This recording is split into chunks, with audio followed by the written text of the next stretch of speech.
So everybody knows the iconic song In the Air Tonight by Phil Collins. It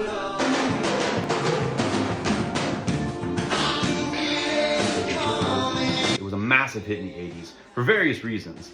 But the part that I think was really cool was the story in which the drums were recorded. In 1979, Hugh Pudgeon was recording Phil Collins at Townhouse Studios in London. And the cool thing about this room that they were recording in was that it was made of stone. It was in Studio 2.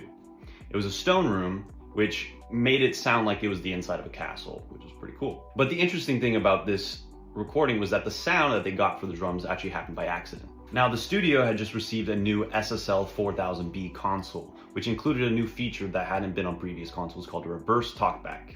So what a talkback is, a regular one, was a button that allowed the producers and the engineers to talk to the musicians in the live room.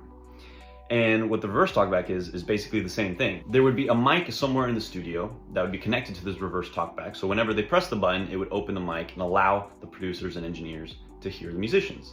Now, the interesting thing about this mic was that it would be heavily compressed. Wherever you are in the studio, the engineers will be able to hear you speak, which is really important.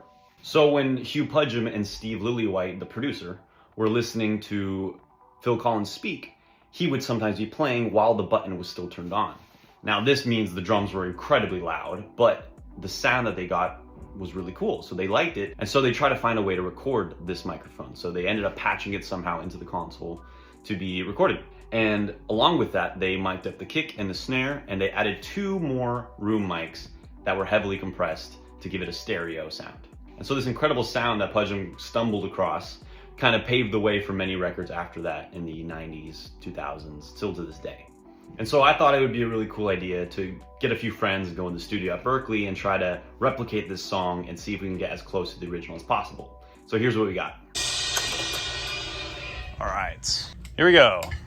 So strange, you and me.